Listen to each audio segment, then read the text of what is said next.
ദിവ്യകാരുണ്യമേ എന്നേരവും സ്തുതി ആരാധന പരിശുദ്ധ പരമ ദിവ്യകാരുണ്യമേ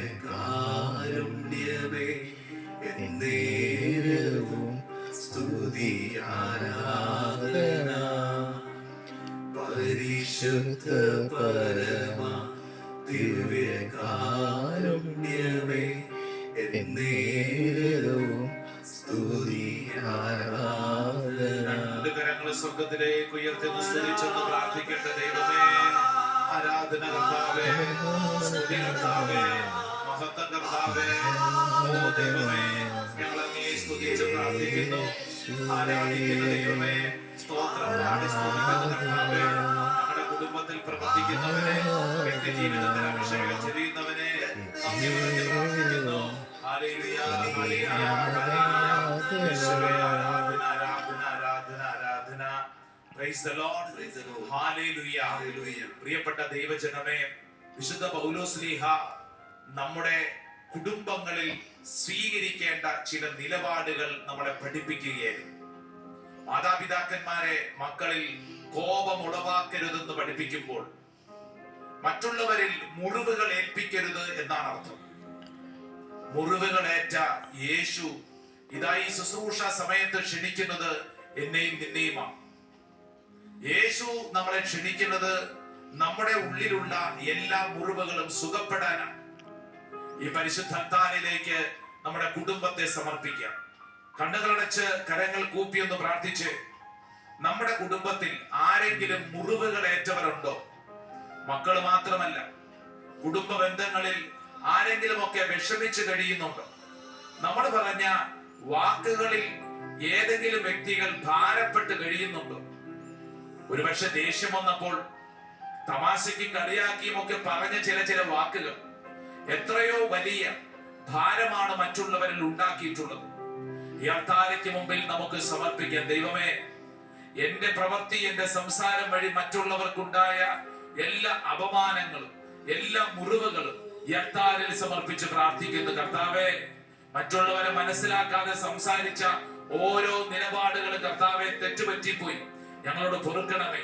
എന്റെ പ്രിയരെ, രണ്ട് കരങ്ങൾ സ്വർഗത്തിലേക്ക് ഉയർത്തിപ്പിടിച്ച് കാൽവരിയിൽ നമുക്ക് വേണ്ടി കുരിശിൽ മരിച്ച യേശുവിന്റെ മുഖം മനസ്സിൽ കണ്ട് പ്രാർത്ഥിക്കുക.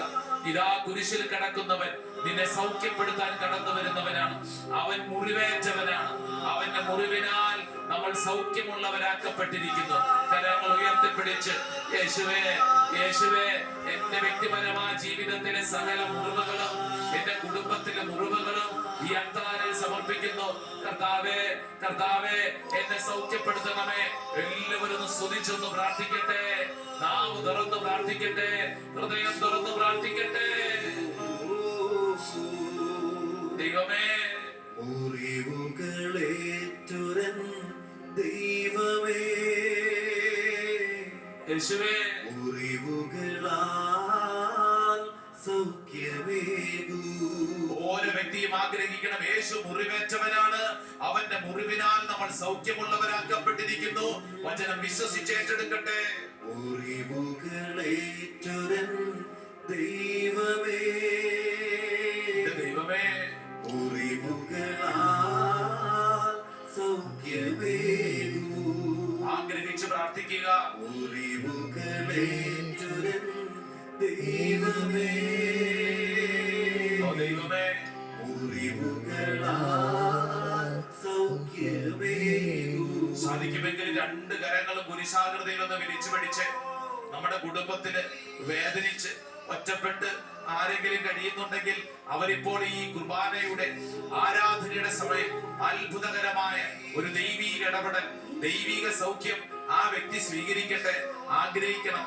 യേശുവേ, യേശുവേ, ഈ പരിശുദ്ധ അൽത്താരയിലേക്ക് ഞങ്ങളിതാ ചേർത്ത് വെക്കുന്നു. മാനസിക പിരിമുറുക്കത്തിൽ കഴിയുന്നവര്, മനസ്സിന്റെ ഭാരത്തിൽ കഴിയുന്ന ഓരോ വ്യക്തികളെ സമർപ്പിച്ച് നമുക്ക് പ്രാർത്ഥിക്കാം. യേശുവേ,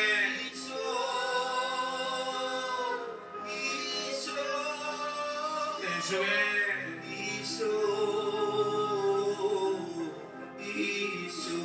കരങ്ങൾ രണ്ടും ഇങ്ങനെ കുരിശാകൃതിയിൽ വിരിച്ചു പിടിക്കുമ്പോൾ കണ്ണുകളടച്ചൊന്ന് പ്രാർത്ഥിച്ച്. എന്താണ് നമ്മുടെ വീട്ടിലെ അവസ്ഥ? ആ കുടുംബത്തില് ഏതെങ്കിലും വ്യക്തികൾ ഭാരപ്പെട്ടിരിക്കുന്നുണ്ടോ? ഒരുപക്ഷെ പള്ളി പോവാതെ, കുടുംബ പ്രാർത്ഥനയില്ലാതെ, ദൈവവിചാരമില്ലാതെ ആരെങ്കിലും ഉണ്ടോ? ഒന്ന് പ്രാർത്ഥിച്ച് യേശുവിനോട് പറഞ്ഞ്, യേശുവേ, ഈ വിഷയങ്ങളിൽ അങ്ങ് ഇടപെടണമേ, അത്ഭുതകരമായ ഒരു ദൈവിക ഇടപെടൽ ഉണ്ടാവണമേ. ആഗ്രഹിച്ച് പ്രാർത്ഥിക്കട്ടെ, യേശുവേ എന്ന് വിളിച്ച് പ്രാർത്ഥിക്കട്ടെ.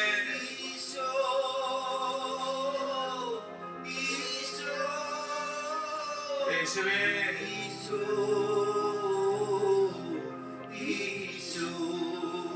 കരങ്ങൾ കൂപ്പിക്ക് ഈശോയുടെ ആശീർവാദം സ്വീകരിക്കുമ്പോൾ ഈ ആശീർവാദം എന്റെ മേലും എന്റെ കുടുംബത്തിന്റെ മേലും അത്ഭുതങ്ങളുടെ ഒരു ആശീർവാദമാണ്.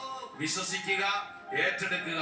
മുറിവുകൾ ഉണക്കുന്നവൻ ഇന്നും എന്നും എന്റെ കുടുംബത്തിൽ ജീവിക്കുന്നു. വിശ്വസിച്ച് ചേർന്ന് നമുക്ക് ആശീർവാദം സ്വീകരിച്ച് പ്രാർത്ഥിക്കാം. നീ മാത്രമുള്ളൂ പിതാവേ,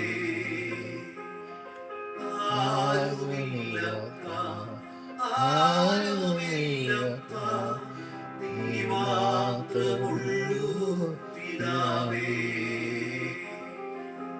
ആരുമില്ലപ്പ, ആരുമില്ലപ്പ, നീ മാത്രമുള്ളൂ പിതാവേ, ആരുമില്ലപ്പ, ആരുമില്ലപ്പ.